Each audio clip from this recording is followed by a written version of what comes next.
Joining us now here, she's entering her second season, associate head coach at Duke now. Of course, fresh off that incredible year last year where they made it to the Women's College World Series for the first time in program history, ACC champions. And she was a good part of that on the staff of Marissa Young. Taylor Wike joining us here in the Circle D1 Softball. This is becoming a tradition now. This is her second year in a row.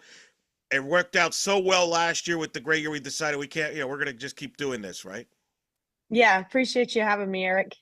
Very good. Plus, we're recording this during Carolina Duke week, which is like, to me, it's the Taylor Oh, Wike week. So all in general, this is it. This just put this in the calendar every year. big week. Yeah, we're excited. Yeah. Let's first talk before we talk about this year. Reflect on last year, such a historic year for the program to get to that World Series, that incredible super regional win over Missouri, of course, winning the regionals at home, the ACC championships. When you look back on that in the off season, what comes to your mind?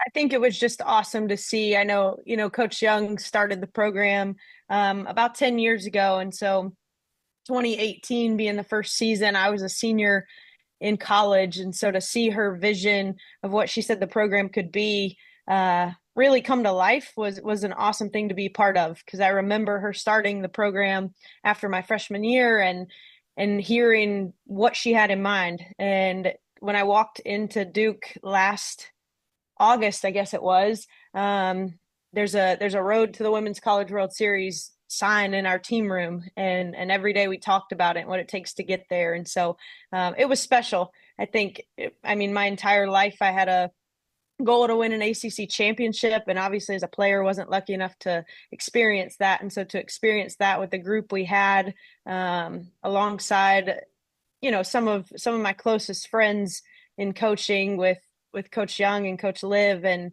all those guys, was just something really special that I think a lot of people don't get to experience it with the people they enjoy being around most. So excited for this year to build off of it. And I think you know, we experienced things last year that Coach had, like I said, talked about for 10 years, and then to see it get to come to life and her to live that out was just super special.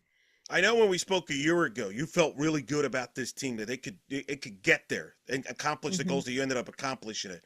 But was there a moment in the season that kind of confirmed that? Because it's one thing to feel that way, but things happen sometimes and it doesn't work out like you plan. But was there a moment during the season where you're like, this team is not only special, it could get to that goal that we want to get to?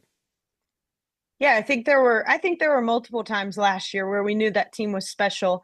I don't think it's easy to start your opening day against the reigning national champs, and for us to go out and compete against Oklahoma how we did day one last year told us that we had something special to build on.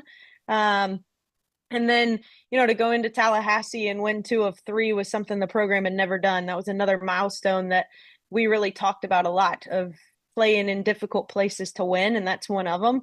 And then the ACC tournament as a whole, I think our team, we went through some ups and downs there at the end. Like, we really felt like we were just scratching and clawing for wins, probably from the last two weekends of ACC play through the ACC tournament. And, you know, no matter what it was, no matter the difficult situations our team was in, it always felt like we just came out on top and came out better than they were before the challenge. And so we knew they were special, and we knew that they had something in them that they could do it. So I think obviously the selection showed it and go how maybe some of us thought it would. But when we saw our kids' reactions during the selection show, we knew that they were still confident in what they could do going into regionals and super regionals. It was so many amazing accomplishments. So, I mean, first, let's bring up winning the ACC championship, because you reminded me you didn't win an ACC as a player. You bleed ACC. You've played in it. Now you've coached in the ACC. What did it mean to win that ACC championship for you? It was special, and to do it with Coach Young and those seniors the seniors from last year had won the ACC tournament their freshman year. And so to start the season, they said they wanted to go out the same way they came in, and to see them get to do that was something that I think as a coach you always hope for, but you don't always get it. And it was just it was exciting, to be honest. And our team, of course, did it like every other game we did last year. We had to come from behind, and so um, to do it that way was even more exciting. And it wasn't one game of the ACC tournament wasn't easy for us. We, I think it was 10 innings against Boston College, extra innings against Clemson, and then we go into Florida State and it was 7, but came from behind. I think in the 6th inning we finally went up, and so those were those were the moments where we knew that that team had something different in them, that they could be behind. And for me, it was just fun to be a part of. Like Coach Young tells them every day, they can be better the next day, no matter what happens today. And so I think that team lived it out, and it was special. Especially to do it at home. I mean, it's one thing to win a Yeah, championship, it's always special, but to do it at home, that's even rarer to do because you don't get those opportunities very often. So that was right. kind of a storybook. And then you mentioned the selection night, and you're referring to the fact that you were not selected as a top 8 national seed, which caused a lot of conversation. I'll never forget ACC Network's Taylor Tannenbaum just went off on that, which was great. I enjoyed that because you had a lot of support back in the ACC. Did that get, not that you needed extra motivation, it's the NCAA tournament, but it sounds like it gave them an extra chip on the shoulder there to prove something during that run in the postseason. Did it? I think a little bit. I think they knew what they wanted to start the season, and then to see the work they had put in not be rewarded was a little bit disappointing. But at the same time, they understood that it didn't matter where we were going to go. And if you talk to the team now, the current team, they'll tell you that going to that super regional and being in that environment on the road, they really felt like prepared them for situations this year and for big moments. Going to the World Series, it didn't feel like the entire stadium was packed like everyone I think has talked about in the past of that first time. So in the moment, yeah, there was probably a little bit of extra motivation that went behind proving some people wrong. But I think our girls, they do it with a fun edge about them, that there's never anything that puts them in a bad mood, which they're a fun group to be around, last year's team and this year's team. And so we appreciated how they handled it. And we talk about adversity all the time here. And so to see them be faced with that adversity, 4,000 fans for someone else, and our little group of 90 to 100 people showing up it was something really exciting. And I think an experience most people don't have.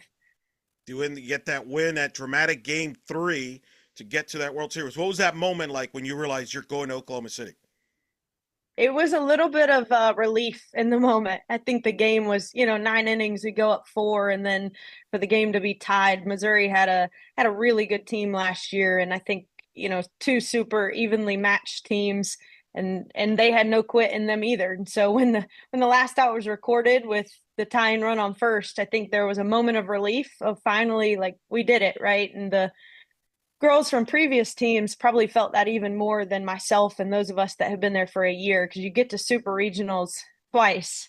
They went to UCLA and it's for a super, and then you get to host a super, bring Stanford in, and you don't pull it out.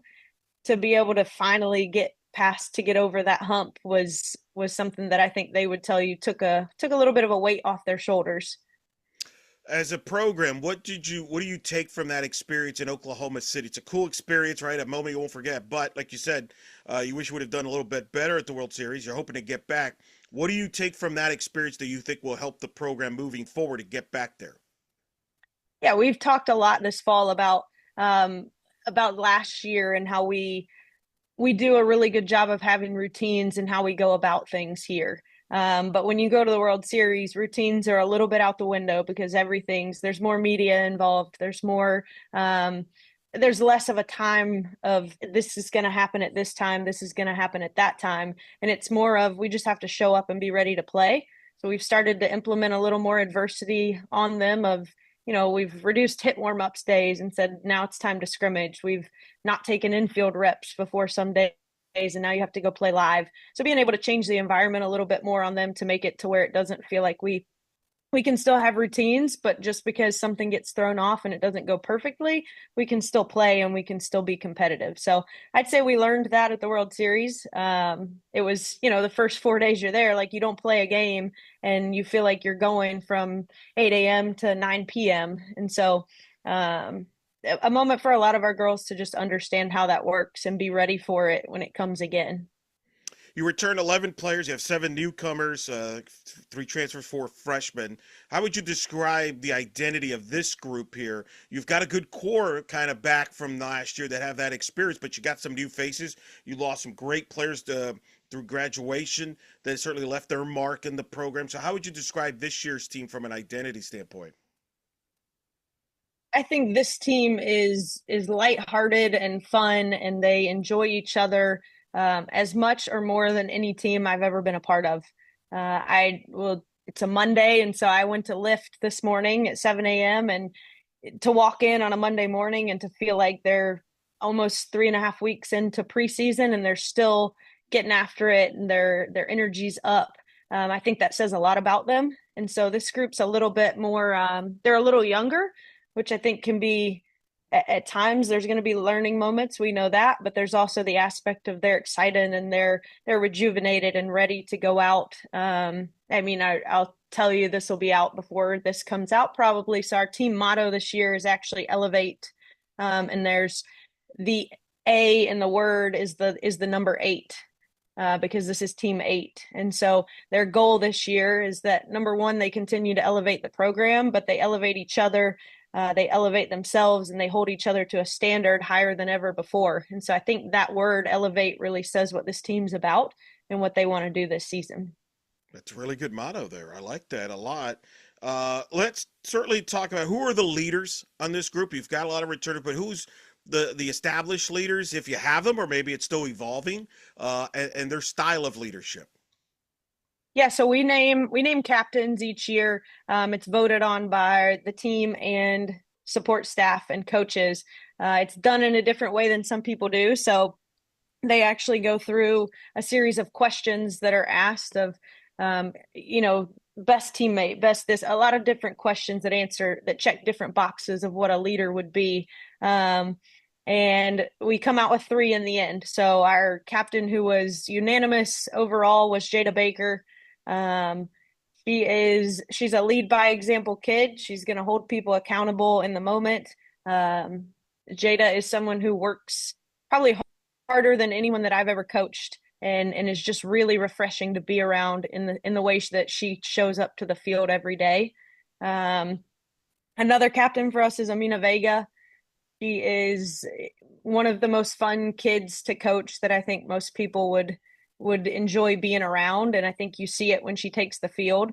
And so Amina is our passion leader. I think she plays with more heart and more energy than probably anyone in the country. And so she sets the tone of what Duke softball is going to look like when we take the field every day. And the same thing with Jada, like she's going to show up, she's consistent in her presence and just does a really good job of getting her work done, but also helping out the newcomers and teaching them how we go about things. Um, our last captain is actually Tessa Malaulu from UCLA. Tessa stepped into the program, and I told her in the first week that our program was elevated because she was here. She's someone who, like, she's the take care of everyone kid. If someone needs a ride, Tessa's going to offer it. If someone needs help after practice, she's going to be there. She's just really the person who puts the team before herself and is also a talented player. And so for her to come in and earn the respect of the entire team as quickly as she did and get voted a captain before November said a lot about her. And so those are our 3 captains this year. I think Deanna Jennings is another one that leads for us. Like Dee shows up and does her work like a pro. She's a professional in every sense of the word when she shows up to the field. And so I could continue down the list of a couple more that lead in our program in different ways, but those 3 captains and then the way that Deanna goes about her business on the field are really our 4 core leaders in those aspects. Well, and yeah, of course, with Jennings and Vega, of course, they're getting a lot of accolades preseason. Of course, gotten a lot of accolades as players. I think Vega was the number 1 second baseman according to D1 softball and all the metrics that go behind that. What does it mean to have those 2 returning, leading back, and help lead the way and maybe offset some of the loss you had, in particular a Claire Davidson type? But what does those 2? What makes them both so special? I think we're seeing it. I'll talk about Duke basketball for a minute. I think you're seeing what it looks like for one of your best players to be one of your best leaders in Cooper Flag and what he's doing over with our men's basketball team. I think it's special when your best players are also your best teammates. And we're starting to see that here at Duke that, you know, our D and Amina and those guys that are leading us offensively and leading us on the field are also the people who are the first ones to clean up after practice. They're the first ones to show up and set up for practice and do the things that maybe other leaders wouldn't want to do. So for them to be as talented as they are and to still also have the humbleness behind it to say, I'm not too good to clean up after practice. I'm not too good to drive the freshmen to lift in the mornings. Is a special thing to be about. And I use the basketball team as a reference just because you can watch Duke basketball this season and see that those freshmen are really leading over there. And they've been some of the most talented players in the country. And so it'd be easy for them to go about it in a different sense. And I feel like we have a really similar thing going on here with the ones who are leading our team, being the ones who are also going to lead us in the statistical side of things as well. That's pretty good high praise there. Cooper Flag's pretty good too. How many times you've seen him in person so far? I think I've been to four or five games this year. He's special. Pretty good. Jumps out, right? Jumps out. As Yeah. coaches know this too. Players just jump out sometimes watching them live in person, whether it be scouting or whatever. There's always players that jumps out. He's one of them. Yeah. You can feel that he's brought the team together as a whole, just team chemistry wise too. So that's been special and really fun to watch for John Shire and all them to be experiencing that. It's awesome. Well, and I think Vega and Jennings certainly jump out to a lot of people. That's why they're getting the accolades they have. And, you mentioned Tessa. That was one that jumped out to me. I've seen her for before. That's a heck of an addition there. Speak of her and her, how she'll contribute to the offense and some of the other players that will contribute to this offense this year. Yeah, Tessa is I think she's a selfless piece in our lineup. Every time she's up to bat, it's not about her stats. It's not about what she's trying to do for herself. She's in it to get on base. I think that's what she's going to do a lot. I think she'll get on base a ton for us. See her being in a role to where that's her job, not necessarily to produce runs, but she's going to be the one that's on base to score runs when they come. And then she's a lockdown defender for us as well. I think she's one of the best corner infielders in the country. And so she's elevated our team in that aspect as well. I mean, you continue on the offensive side of things. Anna Gold is back for her senior year, and she has made some serious strides this spring and started to really just thrive and get back to, or I guess continue to grow on what she can be as a player and as a person. And so I think that'll be a huge piece of our lineup this season. We return to Maya Burgess, who stepped in last year as a freshman and really, I think, exceeded expectations for a lot of people. But Amaya is a special player in the sense that she shows up every day and she's going to give you a consistency factor that could go unappreciated at times.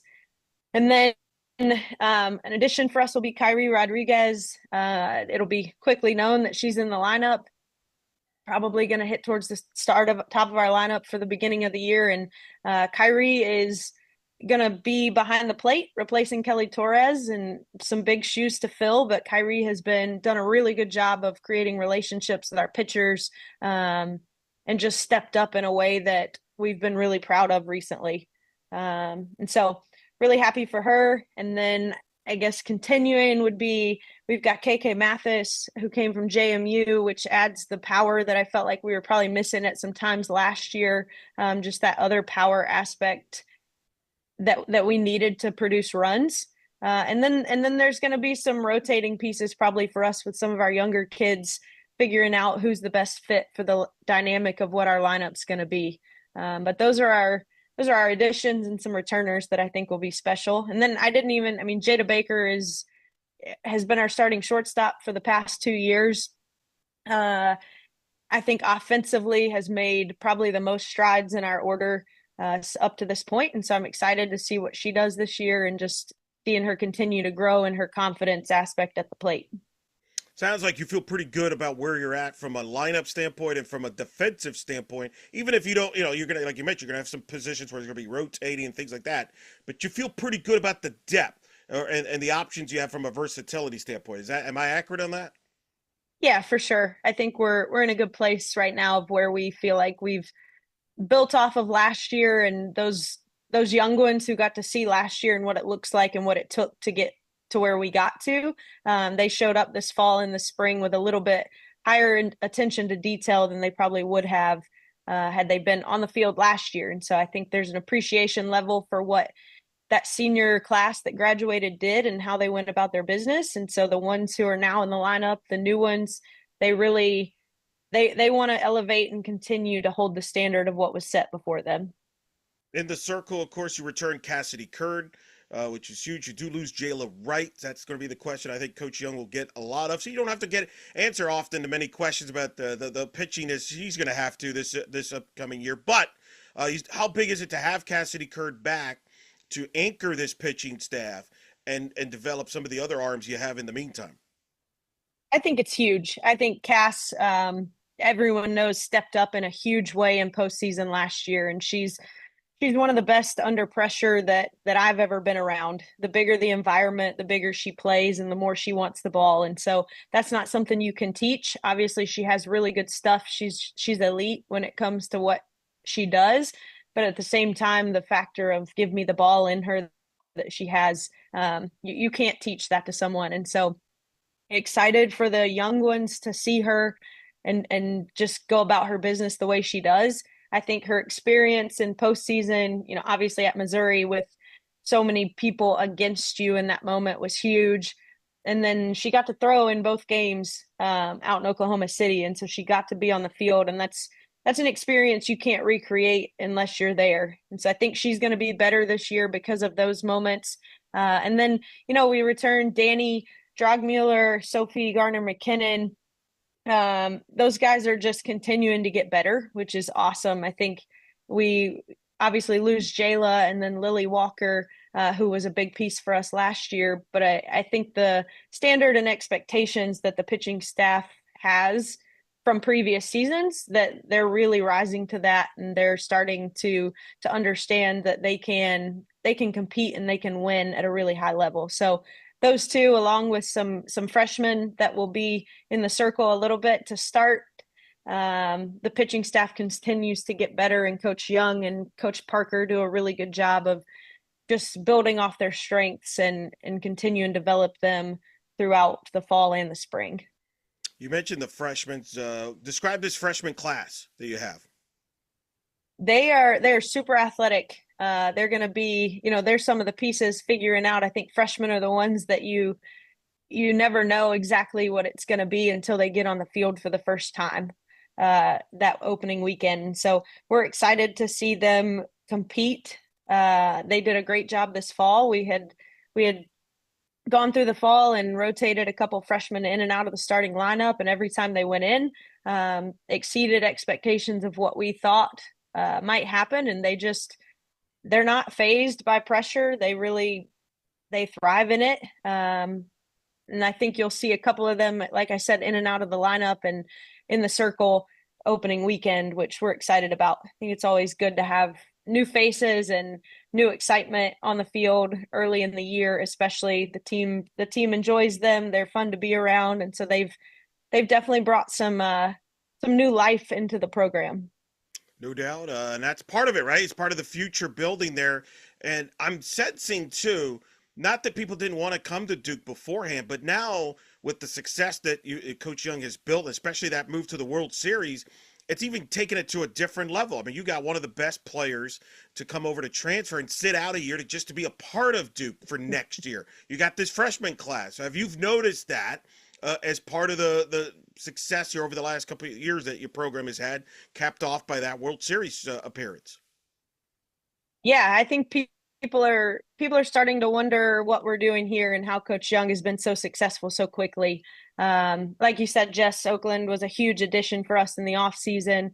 People probably had some questions of what our team was going to look like next year after graduating. Anna and Tessa now that we added her. But I think Jess fills a gap of what we were going to be missing next season. And so, yeah, like it's been exciting to see people start to realize that you can come to Duke and you can get one of the best educations in the country, and we can play in Oklahoma City for a national championship every year. And that took time. It took a vision from Coach Young, and it honestly took a lot of kids who have graduated and a lot of kids on our current roster taking a chance on the program when there really was nothing to back what coach was saying and what she was trying to build. And now there's some evidence and some proof that it can be done. And so I think the respect aspect is starting to or continuing to grow as we get through as we continue to just elevate and get to different levels. How will Oakland contribute from the dugout? I would assume an extra pair of eyes and kind of a win-win situation. Normally, I know players don't like to sit out necessarily, but if I'm, to adjust to a great university like Duke, that's one of the best academic schools. I mean, it takes some time to adjust to that. So that might be a blessing in disguise for her and others. But to describe that, having her around and probably contribute in her own way, even though she can't be on the field. Yeah, she walked in on day one and I told her that it's probably the easiest transition for a transfer that I've seen in my years of coaching. She fit right in when she walked on campus. She was comfortable. Our kids welcomed her with open arms. And so, it says a lot about a program when you bring in a player who is extremely talented, and people probably know that she's going to compete for their spot, maybe. And those players are still welcoming and want her here. And so for us with the academic piece at Duke, we're lucky that she was able to get in as a transfer. And so for us, like we have a small roster. And so she's just increased our ability to do different things during practice. And I mean, to be honest, she's continued to increase like the talent level that we have every day we walk on the field. And I think she challenges our current players to be better. And it was a cool addition at semester to have someone else come in at semester and say, like, hey, I'm going to continue to push you to be better without the fear of someone taking your spot at the same time. And so our kids have been super open to her. They've learned from her over the past 3 weeks. It's not every day that you bring an All-American into your program, especially at mid-semester. And so it was a unique experience, but I also think that she's helped grow our current players along with them challenging her in what she does. So it's been really special. She's been great to have around, and we're excited to get her on the field. I told her this morning that we probably were just going to be just as upset at points in the season that she's not on the field as she is. And so definitely will help out in the dugout. She's smart when it comes to the offensive side of the game. And so our hitters get in to talk to her, and not just myself in game. I think will be really cool for someone to have the perspective of I'm not going to compete as a hitter. And so she's going to be in more of a coach's mindset during the game, but also still on their level of communication. And they sometimes listen to each other more than they listen to us. So I think that'll be a huge piece for us during the season. Yeah, those players, they always listen to each other. That's how they communicate there. You're the preseason favorite in the ACC, and I only mention that because I've had coaches in the league for years, and even this year, tell me that it was so important. One of the big things they were excited about you breaking through and getting to the World Series is it kind of it eliminated that thing of omen there about, well, the ACC is a great league, but Florida State's the only one that can get to Oklahoma City. That's gone now. So I think it's Mm-hmm. motivated the other teams in the league from what I've gathered and talking to the other coaches. But how big is that now? Because the conversation has changed. It's no longer, hey, it's Florida State in the ACC, and they set the standard super high. But now you're in that same line now. It's Duke and Florida State, et cetera, being the headliners of the ACC. What does that mean from a league standpoint of that growth of a league? Because you know how hard this league is. Mm-hmm. I think it's awesome. I think Florida State set the standard years ago of what could be done in the ACC. And as a player and as a coach, I've always had extreme respect for Lonnie and all of those guys over there. I think they do it the right way. And I think that the way that they do it should be rewarded. And same here at Duke, that we're doing things the right way. We're treating players with the respect that they should have. And so I think the ACC continues to get better, especially with the addition of Stanford and Cal this year. I know some people were maybe against it because of the cross country things, and I agree the travel may be difficult, but at the same time, those two programs are going to elevate our conference more than I think we even realized in the beginning. And so I'm excited for the ACC to continue to grow. I think, the addition of Clemson in the past, I guess this is their seventh year, I believe. If we're in eight, they're in That's right. seven. And they continue to get better and be a team that competes in regionals and super regionals. And hopefully, those of us who continue to be at the top continue to bring everyone else along with us, and that the ACC can continue to build, and it doesn't have to be just us in Florida State and the only ones who are competing to get to the World Series. So I think our conference tournament is becoming more and more competitive every year. It's last year was an exciting 4 days just to see everyone there. I mean, you look at Georgia Tech last year taking down Virginia Tech on day one. Virginia Tech has a really great program and some really good arms. And so anybody can beat anybody on any given day at this point. And it's just a credit to, again, what Lonnie did in the last 10 years, and then what Coach Young has continued to do and build here at Duke in the last 8 years. And so I think those two head coaches have done a good job of showing everyone what can be done. Like you said, it can be done in the ACC, and we can compete at the highest level. And so our kids are starting, to not even think of it as the ACC. There's not even a conference. I think you get caught up in that sometimes in preseason of, oh, we're playing a Big Ten team, we're playing an SEC school, we're playing an ACC school. At this point, it doesn't matter. Like, we're going to compete against whoever comes in, whoever it is. And our kids are starting to understand that it doesn't matter what logo's on the sleeve, what logo's on the chest. And so, again, credit to all of the ACC for continuing to build and grow and challenge the norm of what it used to be. I think is huge. And it's nice to see other schools win. Although we want to win every year, it is nice that there's more competition and it continues to grow over the years. There's room for everybody to win. As conferences have proven that over the years. So I don't think that's any different here. You mentioned traveling. Boy, you're going to be traveling a lot. And boy, that non-conference schedule, holy, pretty remarkable on the non-con. I'm not even going to go through all of it because I mean we're short on time. It could take us for because it's an incredible. It might be the most difficult schedule in Duke softball history. I mean, Coach Young is obviously more qualified to answer that than me, but just from the naked eye, when I first saw it, I was like, whoa. And I get, what's your thoughts on the non-conference scheduling portion? It's going to get you ready for the ACC, get you ready to put you in position, not just to compete in the ACC and try to compete for the title, but obviously the design there is to host and perhaps get as high of a seed as possible. Because as you mentioned earlier, you weren't happy with the seed that you got, and clearly that scheduling is a message there that, yeah, we're not going to mess around this year.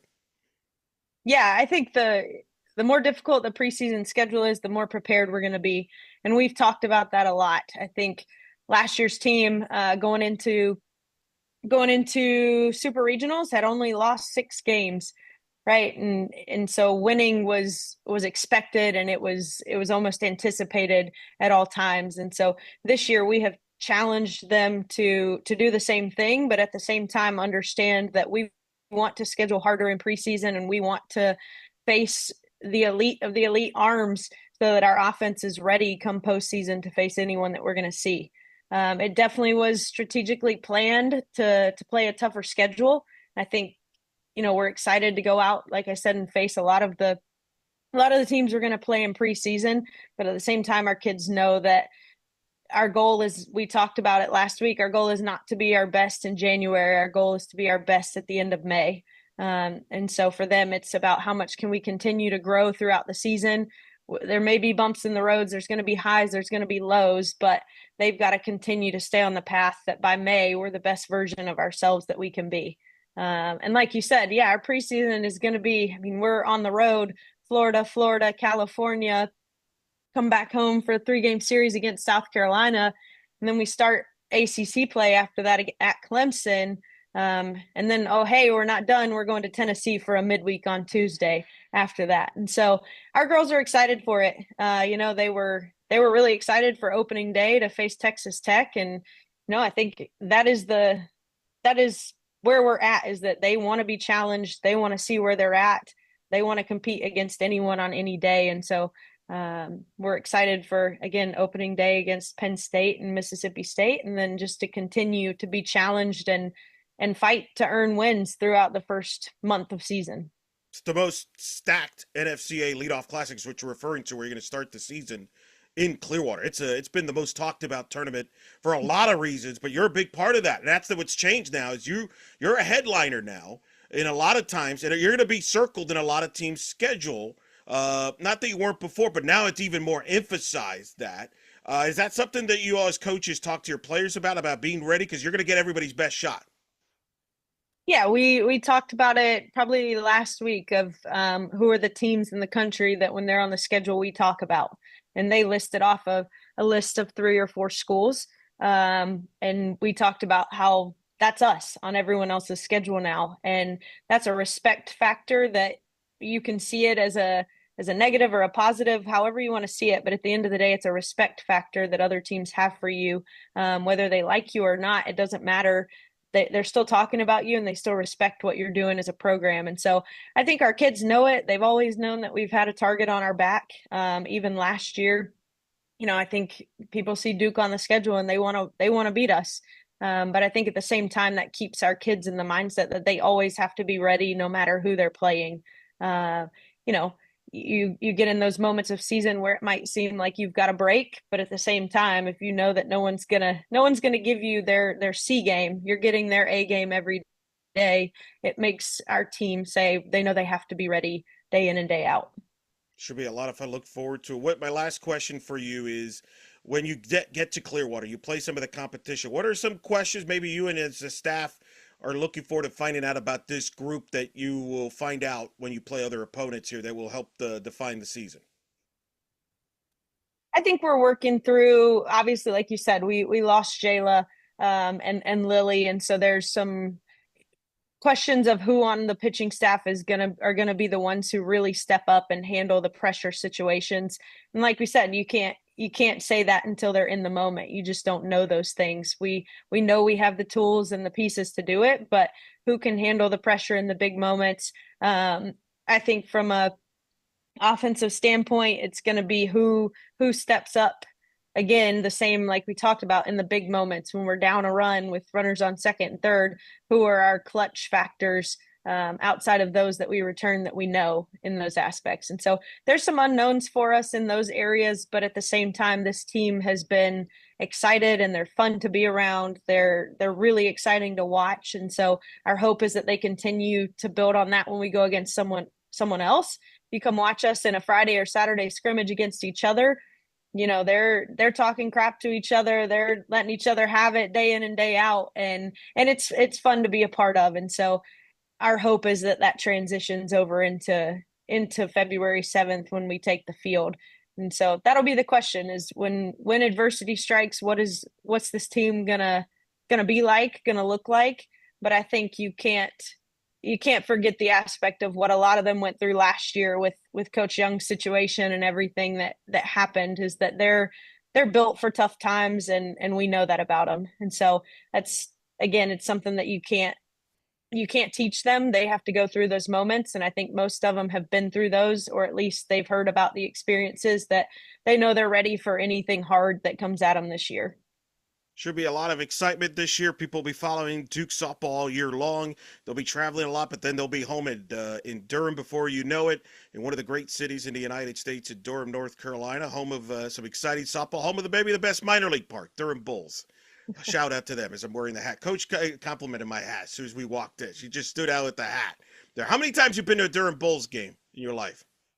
Oh, I've been to a few. I've probably been to 10 in my 2 years here. Okay. We go every now and then. Good deal. Yeah, that's the best minor league atmosphere in the country there. But a great atmosphere for Duke basketball, great atmosphere for Duke softball, and it gets going real soon. Coach, thanks so much for taking the time, busy schedule. I'm enjoying this little tradition we're building here. Second year you've come joined us here, so I appreciate that. Be healthy. Good luck this year, and we'll talk soon. Thanks for having me.